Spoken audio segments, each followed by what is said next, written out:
예, 행정통합 인센티브 관련 브리핑이 있겠습니다. 안녕하십니까. 국무총리 김민석입니다.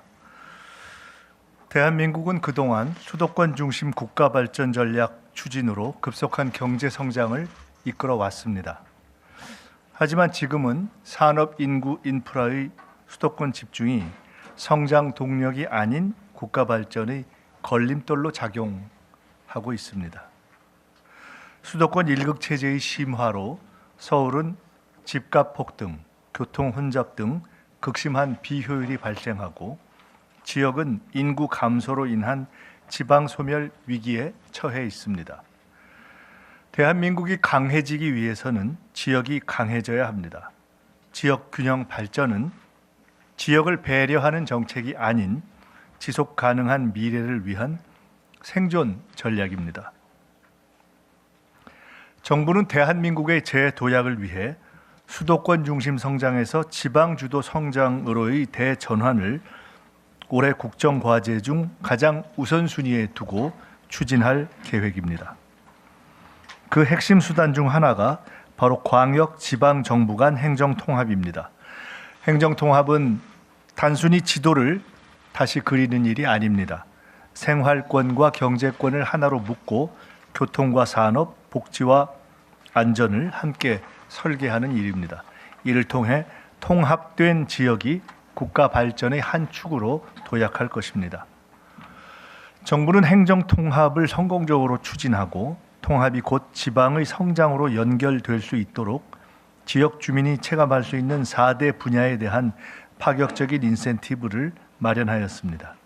첫째는 재정 지원, 둘째는 통합특별시 위상 강화, 셋째는 공공기관 우선 이전, 넷째는 산업 활성화입니다. 먼저 정부는 통합특별시에 각각 연간 최대 5조 원, 4년간 최대 20조 원 수준의 파격적인 재정 지원 방안을 마련하겠습니다. 통합하는 지방 정부에는 확실한 인센티브와 그에 상응하는 자율성과 책임성을 부여하겠습니다. 이를 위해 가칭 행정통합 교부세와 행정통합 지원금 신설 등을 포함해 국가 재원의 재배분을 추진하겠습니다. 통합특별시가 지역 현안 사업 등을 스스로 계획하고 실행할 수 있는 재정 체력을 만드는 것입니다. 관계부처 합동으로 통합지방정부 재정지원 TF를 구성하여 세부 방안을 신속히 확정하고 국회와도 긴밀히 협력하겠습니다. 지방정부 통합이 활발히 이루어져 지방 소멸을 막고 실질적인 지방자치 시대가 열리기를 기대합니다. 둘째, 통합특별시에는 서울시에 준하는 지위를 부여하겠습니다. 부단체장 수를 4명으로 확대하고 직급도 차관급으로 상향하겠습니다. 소방본부장과 기획조정실장 등 핵심 보직도 1급 운영이 가능하도록 하겠습니다. 또한 지역 특성을 반영한 실국 설치가 가능해지고 소속 공무원 선발, 임용, 승진 등 인사 운영에 있어서 자율성도 강화됩니다. 이러한 조치는 단순히 조직의 규모만 커지는 통합을 넘어 통합특별시장이 확대된 권한을 바탕으로 복잡한 행정 수요에 더 잘 대응하는 능력 있고 일 잘하는 지방정부를 만들기 위한 것입니다. 이를 통해 지역 현안 업무 대응을 위한 필요 인력을 적시에 배치하여 통합특별시의 각종 시책을 원활히 추진할 수 있을 것입니다. 또한 재난 피해 최소화를 위한 현장 대응력을 제고하고 주민들께 맞춤형 치안 서비스를 제공할 수 있을 것입니다.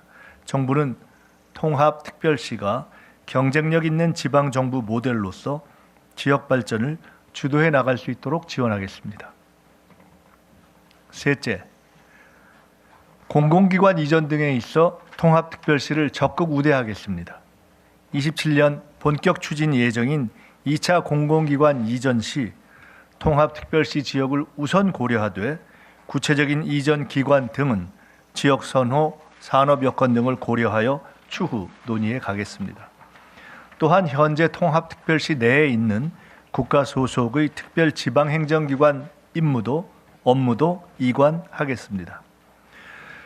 구체적인 이관 대상은 법 제정 후 국무총리 소속 통합특별시 지원위원회에서 결정할 예정입니다.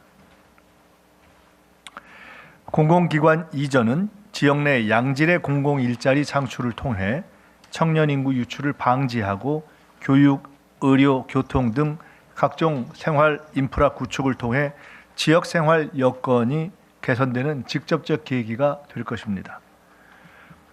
지역 특화 산업과 연계된 기관이 이전될 경우 산업 발전의 시너지 효과가 창출될 수 있으며 관련 공공기관과 민간 기업 등의 추가 유치도 가능해질 것입니다. 마지막으로 통합특별시가 기업하기 좋은 창업 중심 도시가 될 수 있도록 적극 지원하겠습니다. 입주 기업에 대해 고용 보조금과 교육 훈련 지원금을 지원하고 토지 임대료 감면, 각종 개발 사업에 대한 지방세 감면 등도 추진하겠습니다. 그리고 투자진흥지구, 문화산업진흥지구 등 각종 지구에 대한 지원도 강화하겠습니다. 또한 국유재산 임대 기간 확대와 사용료 감면을 추진하고 통합특별시에 신설되는 특구에 대해 기회발전특구 수준으로 세제 지원을 강화하겠습니다. 개발사업과 관련된 복잡한 인허가 절차를 간소화하고 관련 업무 일괄 처리 기구를 설치하는 등 행정 절차가 신속히 추진되도록 지원하고 통합특별시에 적용되는 각종 규제들을 우선적으로 정비하겠습니다. 산업 활성화 정책의 핵심은 분명합니다. 각종 지구를 중심으로 산업 클러스터를 형성하고 규모의 경제와 기술 혁신을 통해 기업, 투자, 일자리가 늘어나는 도시를 만드는 것입니다.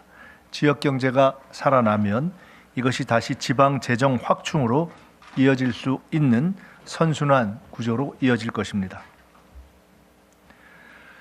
지방 주도 성장은 대한민국 국가 발전을 위한 필수 전략이고 행정 통합은 이를 성공적으로 추진할 열쇠입니다. 국민 여러분, 지방 자치는 결코 쉬운 길이 아니었습니다. 1990년 김대중 전 대통령의 목숨을 건 단식 투쟁으로 30년 만에 부활된 지방자치를 통해 지역민의 눈높이에 맞춘 지역 정책이 보급되기 시작했습니다.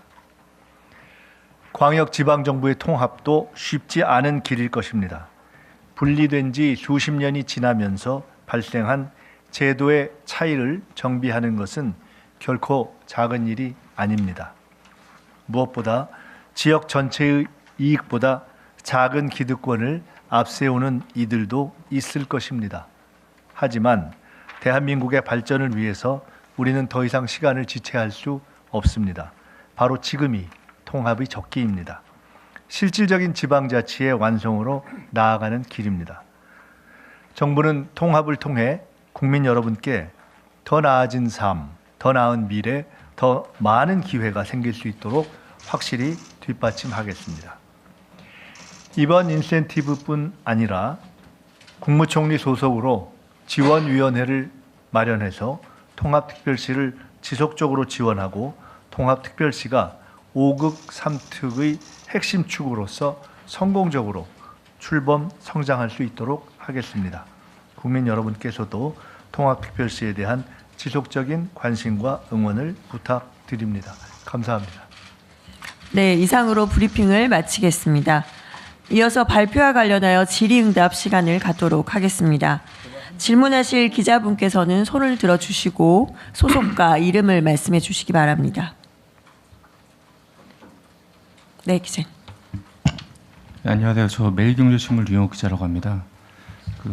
지방 재원 방안 중 하나로 행정통합교부세 말씀을 하셨는데 이게 현재 지자체 교부세하고 좀 별도로 개설되는 어떤 성격인지 아니면 통합특별시에 교부된 비율이 지금 여타 지자체 교부세와 달라지는 건지 좀 궁금하고요.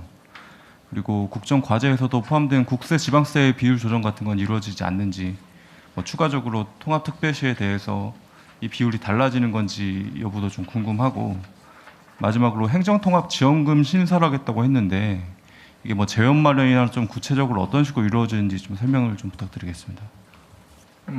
재원의 그 구체적인 구성, 마련하는 방법, 그리고 그것에 연관되어 있는 그 새로운 세제 부분 관련한 부분에 대해서는 저희들이 차근히 말씀드릴 기회가 있을 것입니다. 오늘 제가 말씀드린 이후에 우리 김기근 차관 계시니까 필요한 부분에 한해서 조금 더 보완 설명드리도록 하겠습니다.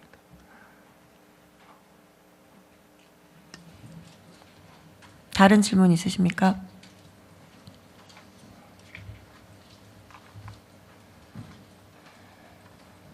네, 없으시면 우리 차관님께서 부여 설명하는 시간을 갖도록 하겠습니다.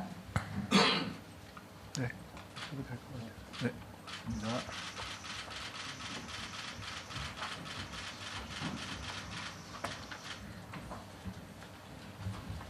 그럼 재경부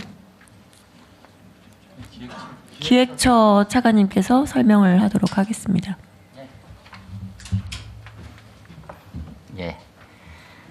예, 지금 방금 통합특별시에 지금 지원하게 되는 연간 최대 5조 원, 4년간 최대 20조 원의 구체적인 내역에 대해서 물으셨는데요.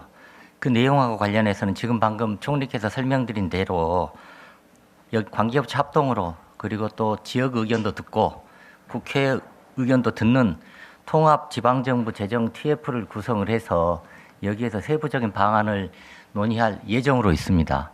그런데 조금 더 말씀드리면 지금 방금 기자분께서 질문 주신 것과 관련해서는 이러한 방안을 만들어가는 과정에 있어서는 크게 4가지를 염두에 두고 있는데요. 첫 번째, 확실한 인센티브로 작동하도록 해야 되겠다. 두 번째, 국세하고 지방세의 비율도 물론 고려가 되어야 되겠다. 그리고 세 번째, 지방의 한 손에는 자율성, 한 손에는 책임성을 줄 수 있는 방향으로 일이 추진이 되어야 되겠다. 그리고 마지막으로 이 목적 자체가 결국에는 지역에 일자리가 생기고 지역 경제가 활성화되고 산업이 유치되고 지역민의 삶이 나아지는 게 최종적인 목표이기 때문에 재원 마련이나 사용 용처를 결정함에 있어서 이런 식으로 사용될 수 있도록 유념하겠다. 이 4가지 원칙을 가지고 통합지방정부 재정 TF를 운영해 나가도록 하겠습니다. 네, 감사합니다. 다른 질문 있으십니까? 네, 서울경제. 예, 안녕하세요. 서울경제 유지희 기자라고 합니다. 논의됐던 이제 아이디어들 중에 이제 특별시를 첨단 전략 산업 메가 샌드박스로 지정하고 뭐 이렇게 좀 지원을 하는 뭐 그런 방안도 좀 얘기가 많이 나온 걸로 알고 있는데 혹시 앞으로 추가 논의가 될지 뭐 추가로 포함이 될지 아니면 빠질지 궁금합니다. 네, 어디다가? 예, 산업통상부 차관입니다. 말씀해 주신 것은 언론에서도 아이디어 차원으로 나온 부분입니다만 우선 기본적으로 이 지역 산업 또는 특화 산업의 육성과 관련해서는 이 국민주권정부에서 이미 큰 틀이 5국 3특으로 5국 3특 성장 엔진 중심으로 하겠다는 게 기본 축으로 발표가 되어 있습니다. 그때 지금 행정통합이 논의되고 있고 추진되고 있는 대전 충남 그리고 광주 전남은 5국 3특 중에서 서남권으로 같이 묶여져 있고요. 대전 충남은 중부권으로 같이 묶여져 있습니다. 그래서 지금 말씀해 주신 부분에 있어서는 큰 차이는 없게 지금까지 진행해 왔던 부분 쪽에서 선정이 이루어지고 지원 방안들이 이루어질 겁니다. 다만 그 과정 속에서도 이 행정 통합을 하는 것과 연관해서 줄 수 있는 총리님께서 말씀해 주신 더 추가적인 인센티브에 대해서는 5국 3특의 틀 내에서도 그 추가적인 인센티브가 가능한 방안들은 적용할 수 있도록 그렇게 추진될 되고 검토되고 있습니다. 메가 특구나 메가 특구와 관련된 프로젝트도 같은 맥락에서 이해해 주셨으면 합니다. 네, 감사합니다. 네, 이기림 기자님. 네, 안녕하세요. 뉴스원 이기림입니다. 다른 건 아니고요. 앞서서 좀 보도가 나왔는데 대전 충남 광주 전남 통합특별시로 이제 명칭을 좀 잠정 결론 지었다는 보도가 나왔습니다. 그 관련해 가지고 좀 해주실 말씀이 있는지 좀 궁금합니다. 네, 행정안전부 차관입니다. 통합특별시의 명칭이 충남 대전 통합특별시 이렇게 있는데요. 결론적으로는 통합특별시의 최종 명칭은 지역 의견 수렴이라든지 이런 절차를 거쳐서 국회 입법 과정에서 결정될 거라고 이제 보고 있고요. 다만 이제 이렇게 대전 충남이냐 충남 대전으로 되는 것은 충남 대전을 말씀드린다면 충남권 전체를 하나의 행정 권역으로서 묶는 권역 중심의 통합이다 보니까 아마 그게 좀 강조됐을 때는 충남 대전이라는 명칭을 사용하시는 분들이 계신 것 같고요. 또 광주 전남은 또 그대로 가는 거는 그래도 호남 지역에서 광주가 상징하는 의미가 있다라고 봐서 광주를 중심으로 연계 권역을 발전시켜 나간다. 이렇게 해서 아마 그렇게 명칭을 정하는 것 같습니다. 최종적인 것은 국회 입법 과정에서 주민 의사를 충분히 수렴해서 결정될 거로 보고 있습니다. 네. 그럼 시간 관계상 이상으로 질의응답을 마치도록 하겠습니다. 감사합니다.